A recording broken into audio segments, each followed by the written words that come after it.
With Ahead of the Curve, we set out to answer a question, which is what's the role of the international NGO 10, 20 years from now? I'm Kyle Peterson. I'm Managing Director here at FSG. We have worked with quite a few of these large international NGOs, groups like Mercy Corps and Save the Children, and we've recognized that this sector is undergoing major disruptions. We talked to about 30 CEOs of major international NGOs.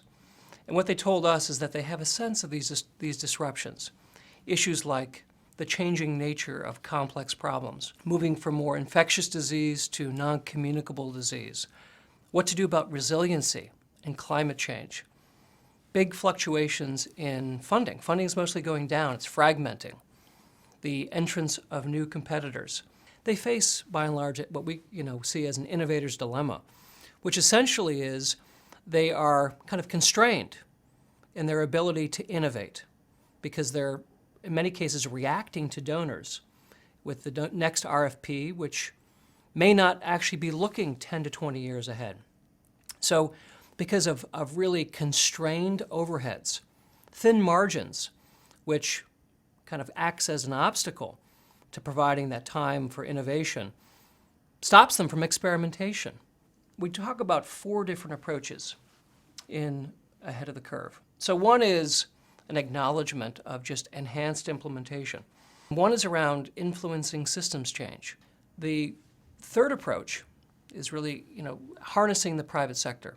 And then the last, I think, is the great silent opportunity for these organizations. And this is really multi-sectoral action. And this is about a better way of doing partnerships. There are a number of recommendations that we have in the report for donors. And that really is to understand these disruptions that are happening and to, in concert, how can they incentivize these organizations to move in some of these directions? It's in their interest at the end of the day. The CEOs, they know they have to shift. They have to increase the scale of what they're doing and the sustainability of what they're doing. And those have been perennial, kind of objectives.